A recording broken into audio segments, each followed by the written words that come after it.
Estem ja?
Doncs molt bé, anem a començar aquesta segona part d'aquesta roda de premsa.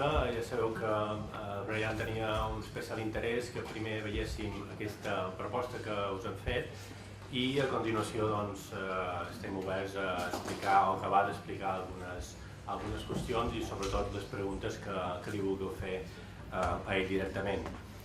Vull recordar, ara en parlàvem, que en el festival Art Futura del 1992, l'any dels Jocs Olímpics, com sabeu, el Brian ja va estar aquí, a Santa Mònica, va fer una conferència i també va presentar una instal·lació, Scrabble, al Claustre. Per tant, és la segona vegada que tenim l'oportunitat de tenir-lo aquí a Santa Mònica. El perquè de Brian Eno, un lloc com aquest, doncs jo crec que és un dels creadors internacionals més respectats en l'àmbit multidisciplinar, i crec que a un espai com el nostre tenia tot el sentit tenir aquest projecte entre les mans i portar-lo a bon terme. Coneixeu l'àmbit musical, l'àmbit de producció musical, les instal·lacions sonores, el tema de les instal·lacions audiovisuals, visuals, etc., que conformen tot una... i també l'escriptura, que conformen tot un imaginari, tot un relat molt particular, molt singular. El tema del so, llum, paraula. Aleshores, sabeu que el Brian des del principi ha estat en una posició d'avantguarda i de molt d'arriba quant a l'experimentació sonora i visual intensíssima des dels anys 70 i l'interès per fer una exposició que mostrés algunes de les obres més significatives va venir perquè teníem un molt bon projecte de Lluís Nacenta, que també vull remarcar la seva rigorositat, la seva tasca de recerca en relació a les sonores, i no només elles, i que ens permetria embarcar-nos en aquesta idea, en aquest projecte, d'una manera segura, d'una manera rigorosa. Per tant, li volia agrair a Lluís aquest gran projecte que ens va presentar. Fixeu-vos que ja heu pogut percebre que tot el centre està afectat de Brian Eno. És una exposició també singular, donat que tenim gairebé tots els espais, els nivells afectats de la seva creació, de la seva música i visuals. Per tant, estem en una autèntica ambientació de tot l'edifici. Voldria remarcar, ja ho hem dit, l'esforç que ha suposat també per nosaltres la possibilitat de crear una obra específicament pel claustre. Crec que també és un detall significatiu. Aleshores, també en aquestes altres fites de la seva trajectòria hi han d'afegir probablement les dues darreres, tant la instal·lació al claustre, sobretot sonora, com heu vist, com la que hi ha a l'aeroport, que és el darrer àlbum que ha presentat Air Reflection al gener d'aquest any. Per tant, tenim les dues darreres obres que acaben de sortir. Aquesta exposició també va lligada a un llibre que estem editant i que també reflectirà un poquet tot el que ha estat aquest projecte en textos de diferents historiadors especialistes. El tema de l'aeroport també vull fer un poc d'èmfasis en què va suposar una oportunitat fantàstica de mostrar, recordant aquella música per a aeroports que el Brian ja va fer als anys 70, també intentar colonitzar aquest espai tan singular de la ciutat de Barcelona i per tant tota la gent que vengui al Sònar i durant tot aquest mes podrà sentir aquesta peça del Brian Eno. Capítol d'agraïments, molt ràpid, per suposat, Brian, thank you very much for being here. També el seu equip, Brian, Dominic, Rai, Lluís, també, sobretot, per aquest esforç i aquest projecte tan engrescador. La Maria Fallada, que també ha estat d'assistència amb ell, i, evidentment, la col·laboració amb el Sònar.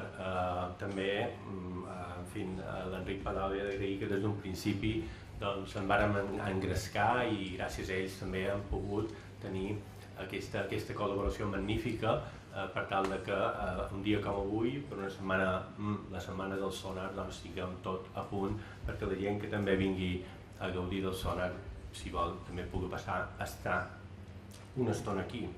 L'aeroport, evidentment, per aquesta generositat de cedir aquest espai, poques vegades es dona l'oportunitat de tenir la megafonia de la zona d'arribades, també ho vull destacar, i tot l'equip del centre, per nosaltres ha suposat un esforç especial tenir aquests 3 nivells del nostre centre en funcionament de manera destacada el Xavi Roca, el director tècnic d'aquesta casa, i també el Jordi Milles, per tot responsable de comunicació, per l'esforç que també ha suposat tota aquesta història.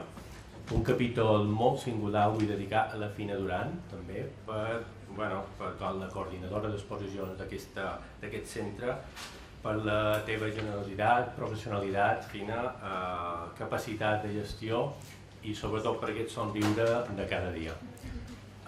Dono la paraula a l'Enric Palau. Hola, bon dia i moltes gràcies. Gràcies Jaume i tot l'equip de Santa Mònica per acollir-nos. És un plaer, crec que Santa Mònica és un espai natural per Sònar, ha estat escenari de Sonarama durant anys i és un espai que ara mateix s'arrisca conjuntament amb nosaltres a presentar una exposició com la que estem inaugurant avui. Forma part d'aquest recorregut que Sònar tindrà a la ciutat amb diferents espais que inclouen el CCCB, que inclouen el Design Hub, que inclouen el centre de Virreina durant tota aquesta setmana Sònar, i crec que ens permet aprofundir amb alguns continguts i oferir, crec, un festival amb diferents velocitats i diferents cadències expositiva que requereix una concentració i una tranquil·litat, i l'explosiva, la festiva, que es concentrarà en aquests 3 dies de festival. Agrair al Brian, evidentment. Thanks, Brian.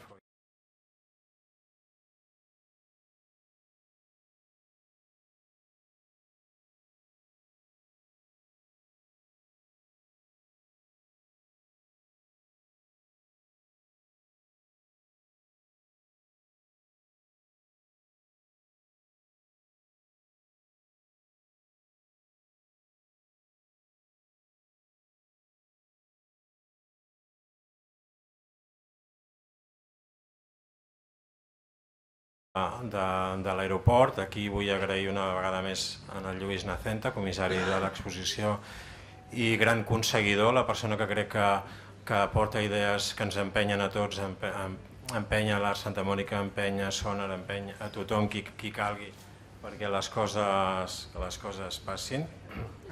És com el Nero Quintana, és un tio que és líder de carrera, gregari i podria dirigir el Tour de França també.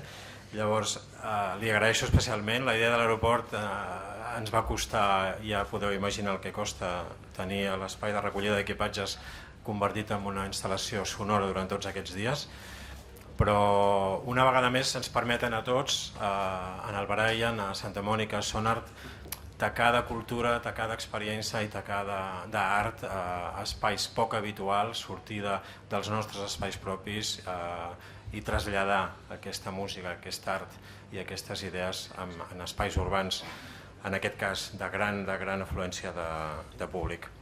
Doncs moltes gràcies i el Lluís us explicarà i el Brian amb més detall els continguts.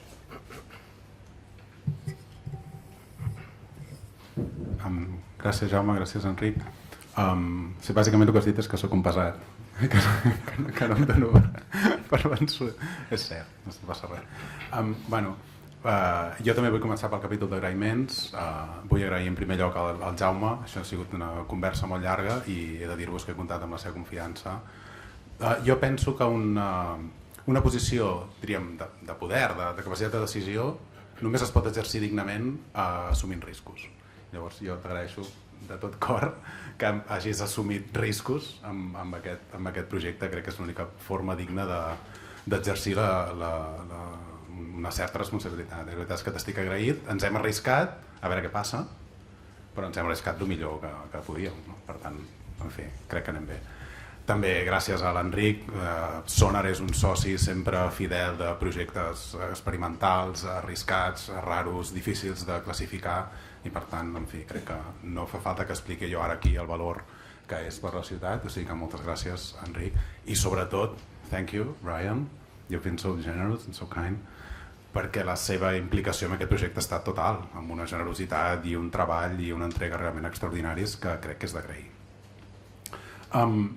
Només un últim comentari sobre l'exposició, crec que s'ha d'explicar perquè és una de les rareses i també crec que és un dels punts en els que de seguida, perdó, ara me n'adono que m'he oblidat un agraïment importantíssim, que és a tot l'equip de treball, començant per la Fina, gràcies Fina, la Maria que està treballant amb mi, la Maria Fallada, i Ray, Dominic, Gino, Martin. I mean, you've done an amazing job, you've been so generous, so thank you so much.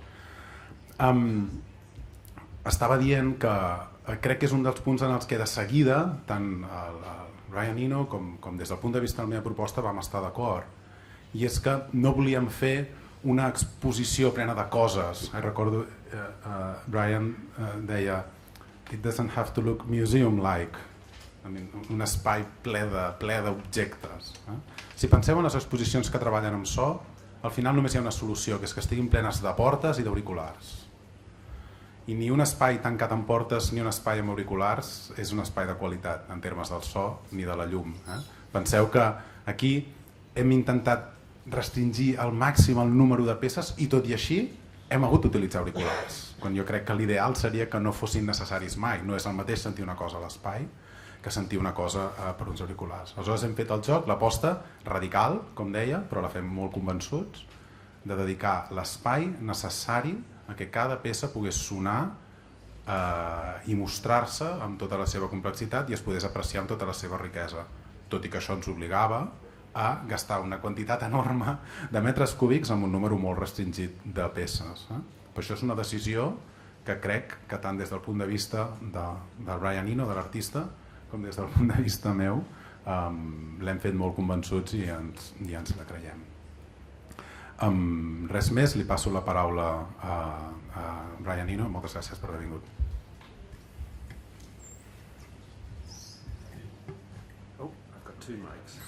Okay, so here you can listen to me in stereo.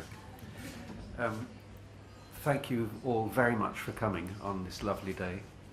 And I'd like to say, first of all, what a pleasure it is to be in Barcelona and a first world country, us people from the developing world find it very nice to go to a place that's actually civilized, where you have a proper government instead of a bunch of Northern Irish terrorists. Sorry, these are personal in-jokes. You're allowed to laugh at these if you like. Are you receiving a translation, by the way? Oh, so I shouldn't speak in anything too complicated then. Yes, they are. Oh, you are hearing? Yeah. Okay, good. I want to thank all the people that all of you thanked. I'm not going to go through the list of names again, but there's been a lot of very good work went into this show, and only part of it was me. There's a lot of people involved, so thank you to all of them. Most of all, I want to thank this city, actually. I really do love this city, and whenever I'm here, I think, why don't I live here? And I've realized there's only two reasons I don't live here. One is that I have a wonderful studio in London, a beautiful room that I'm not likely to find even in Barcelona. And the other is that my children are in England. Those are the only two reasons I live in England, I think. If I can get rid of the children, I'll be here. We can find a studio for you. And you find me a studio, I'll come and live in Barcelona. This show is the culmination of a quite long period of work. I've been working with light since about 1967. My very first light work was. So my life as a light artist actually is longer than my life as a musician, because I didn't really start doing music until about 1968. So light came a little bit ahead of the music. When I left art college in 1969, I did what most English art students do. I joined a band, because very few people realize this, but English art schools were a secret project to create rock and roll music, disguised as fine art. However, unlike most of my friends who went from art school into music, I carried on doing visual art as well, and I had my first show in 1976. So I've been doing shows since that time. And in fact, most of those shows have involved light. Now, when I was working with light, I was always really thinking that I was making paintings. So I was thinking more in terms of paintings than in terms of the things that light is normally used for: theatre, stage productions, light shows with bands. What I wanted to make were paintings. So I was thinking that I was making very slowly moving paintings. That was my idea. Paintings that weren't still. At the same time, my music was getting slower and slower and more empty. So I was thinking of music as still sound, really. So in a sense, what I was trying to do with light and what I was trying to do with music were starting to come together in the middle to make the kind of work you see here. In the corridor on this floor, you'll see lots of notebook pictures. Those are from my notebooks from the mid-80s, when I first started doing this kind of work on a large scale. So they're there to show you that this work has a long history now. So those drawings are, some of them, 35 years old. The piece of music on the ground floor underneath us is a new piece, and is probably the most complex of the generative pieces of music that I've made. I believe there is somewhere in the building an explanation. Is there? Oh, there will be. That's the other thing I should say. The show is not quite finished yet. It will be finished by 6 o'clock this evening. But there are a few little things not working right yet, so I hope you don't give me a bad review for that reason. There's a few places where there's light coming through cracks and things like that. It will all look fabulous tonight. And I also hope that some of you will come back on your own rather than in a crowd. It makes a big difference to see this alone, I think, or with not so many people around. It isn't really a spectacle for crowds. So I hope you'll, in the 3 months that this show is on, you'll take the chance to come here, have a look at it on your own, and regret all the terrible things you said about it in your reviews. Okay, I'm happy to answer any questions you may have. I'd be grateful if the questions had something to do with this show, and if the questions were of a nature that other people might find the answers interesting as well. So please, I welcome questions. We have a video to explain Oh, okay. the airport, so perhaps we should play that. Okay, we're going to play a video about the airport installation. Sorry.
I never guessed that music for airports would ever end up in an airport.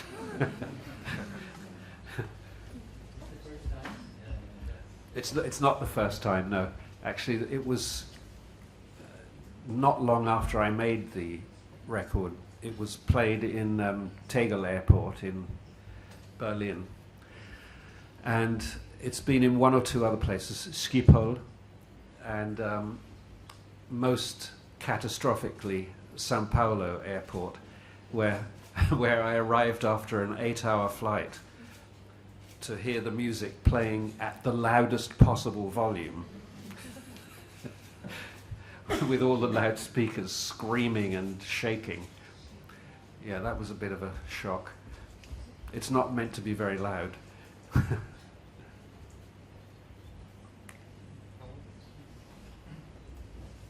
Hola. Hello, Mr. Eno. Mr. Nacenta told us that Newspeed's music is different from your previous work in the sense that you choose special fragments. You decide to choose special fragments instead of leaving them generate by themselves. Can you explain a little bit more of that? Yeah, so I call this process chunking up. So essentially what I do is I set in motion this system which produces music. And I use a lot of algorithms that tell the music how to evolve, basically.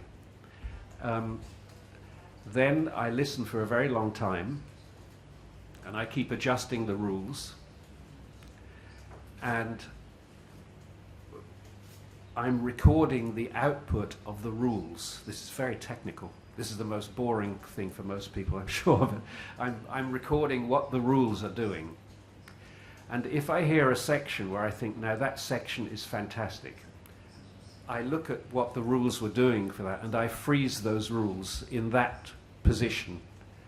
So I then have a part of the system fixed.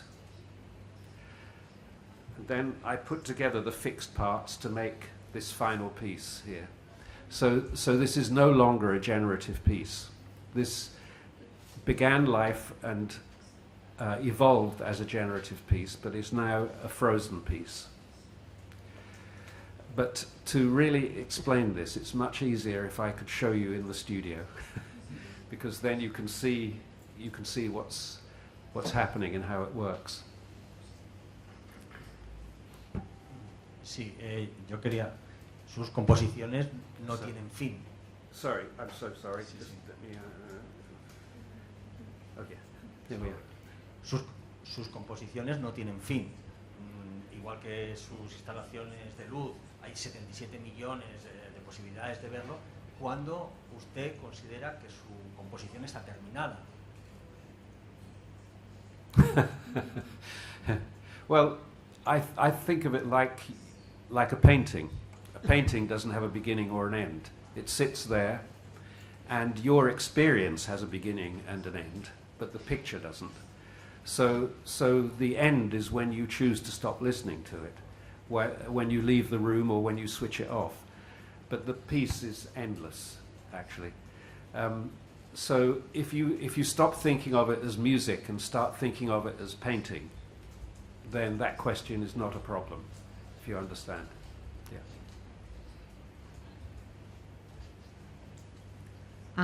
Fa un moment aconsellava que l'exposició es veiés millor en soledat o que no hi hagués moltes, diguem-ne, factors externs que obstaculitzin la visió i escoltar l'exposició. Volia preguntar-li si, a part de l'experiència sensorial per l'espectador, també creu que pot tenir un efecte, diguem-ne, terapèutic, entre cometes, la visió i escoltar aquest tipus d'instal·lacions.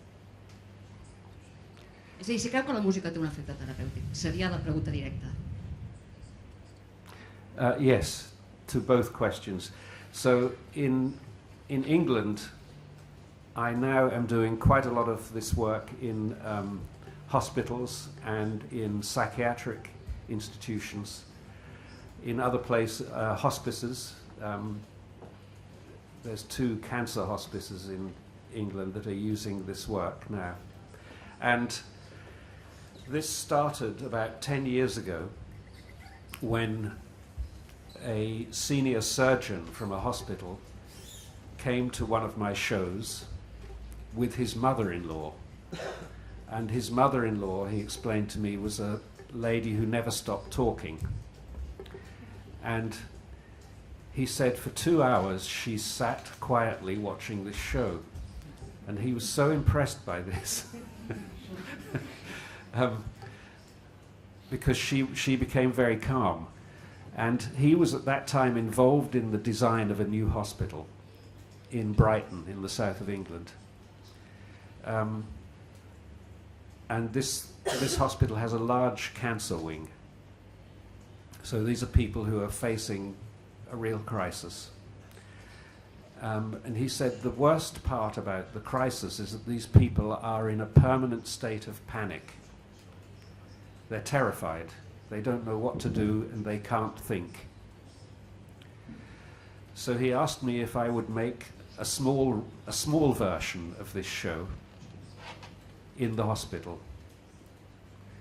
And I made a piece in a room that was maybe 4 meters square.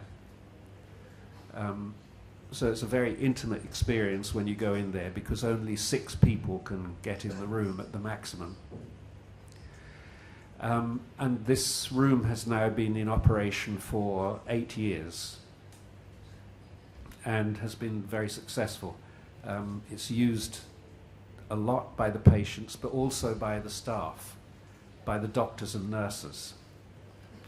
For instance, there's one heart surgeon in that hospital who, whenever he has a difficult operation coming up, he spends a half an hour or an hour in the room beforehand, because he says it helps him calm down and focus on what he's doing.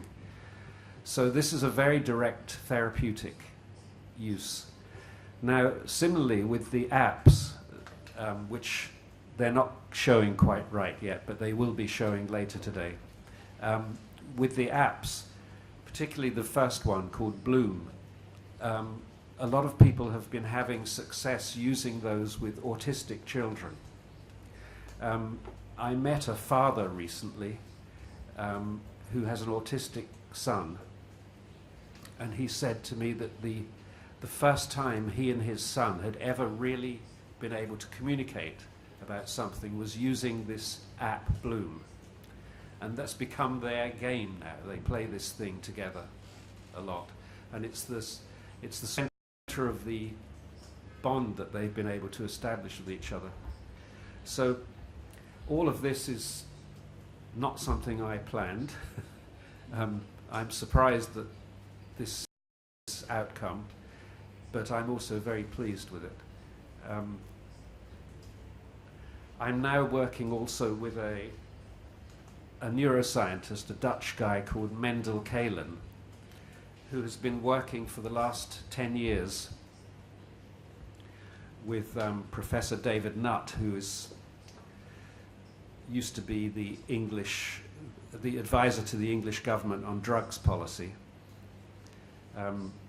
He was fired because he said that ecstasy was less dangerous than horse riding, so they got rid of him. I can tell that the jokes aren't getting across, are they, at all? Never mind. I understand that English comedy is very popular in Spain. But anyway, Mendel Kalen is working with people who have post-traumatic stress disorder, schizophrenia and depression.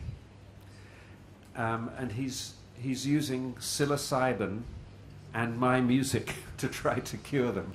And he's having a lot of success. So I'm now working with Mendel on trying to design some spaces for this kind of therapy, some hospital spaces. So this always presents very interesting design problems because there's never enough money, so you have to try to make it possible for a hospital, especially in England, a National Health Service hospital, to afford it. So yes, the answer to your question is I think there's a lot of therapeutic scope. Good morning, Mr. Eno, and thank you to be here in Barcelona. ¿Sí? ¿Se sent? It's okay? Vale. Aquí. Oh. Hello. The exhibition is here in Barcelona the same week than Bowie exhibition and Björk exhibition. I think that there are so different exhibitions, but do you think that what similarities do you think that you have with Bowie and Björk in terms of creative process?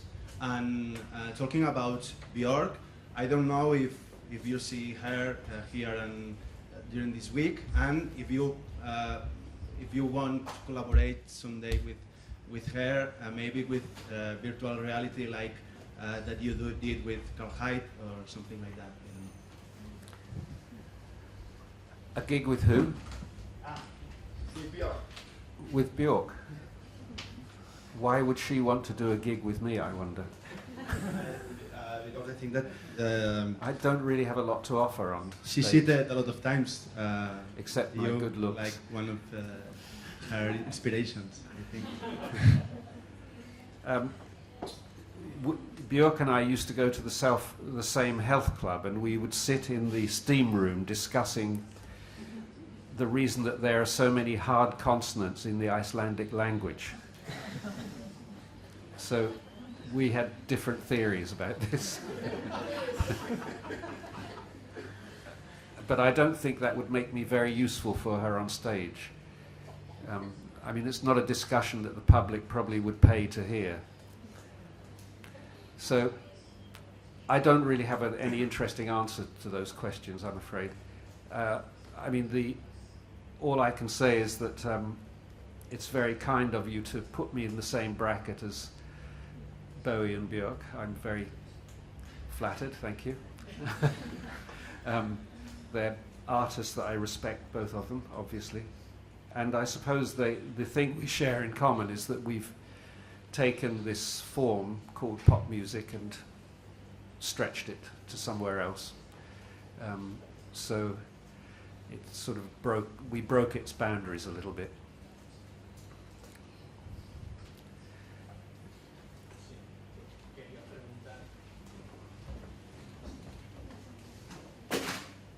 Quería preguntar cómo definimos los periodistas, para no equivocarnos, en la exposición, si es una retrospectiva, que creo que no le gusta mucho el tema, o si es porque claro, hay piezas de hace unos años, pero hay la última pieza, o sea, ¿cómo definimos la exposición? ¿Cómo la definiría usted?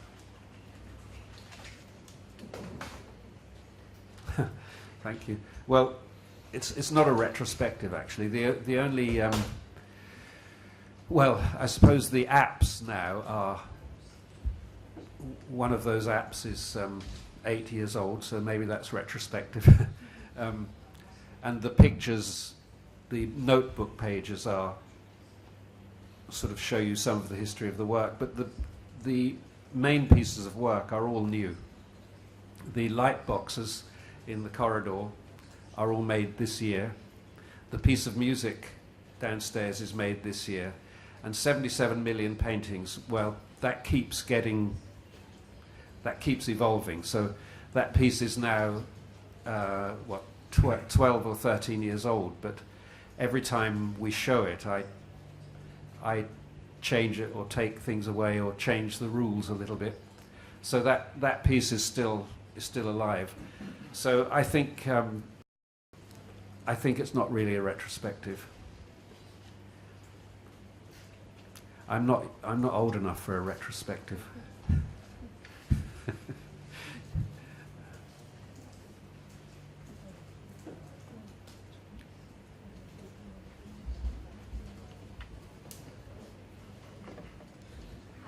I would like to know what you think of the state of arts and how do you see the future of it, like where it's going to for when it comes to you, and what do you think that like it's surrounding you, and if you appreciate the state of things.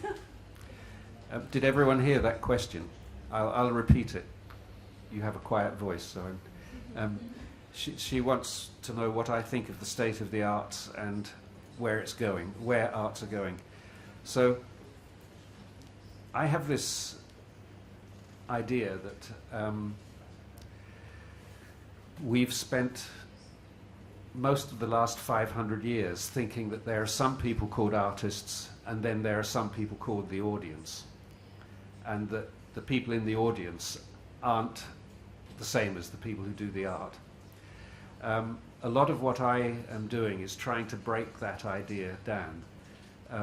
I think as we move into a future where anything that can be automated will be automated, that means all the uncreative jobs will be automated soon.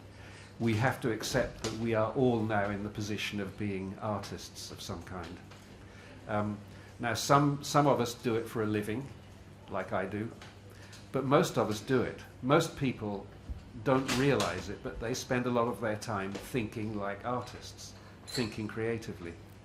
So I believe that we should start to dignify that and start to say that that's actually the most essential part of our education. In my third world country, we've just moved away from that idea. We now have an educational system that says the most important thing is science, technology, engineering and mathematics. They don't include arts in the list. And this to me is such a fatal mistake. Of course those four things are important. It's essential that we know about those, but it's also essential that we understand that we are in the process of making the world, all of us, of creating the world. We aren't just containers into which you plug the right information so we can go and do nice office jobs. We are the people who will make the future, and we have to accept the responsibility and the joy of being creative people. So I'm very pleased to see that now everybody is a photographer, for example. Everybody has their phone and suddenly everybody's doing amazing pictures. It's bad news for photographers because they're out of a job, but it's very good news for everybody else. And I'm very pleased to know that everybody can make an album and that they don't have to struggle to convince somebody in a record company to give them the money to do so. I have this phrase that I use sometimes, which is that children learn through play, we all know that, but adults play through art. So I think the continuation of our learning life is that we carry on thinking of ourselves as children and as artists. And I'm looking forward to seeing art develop that way. So the development I want is for art to be going in that direction as well as that direction. Thank you.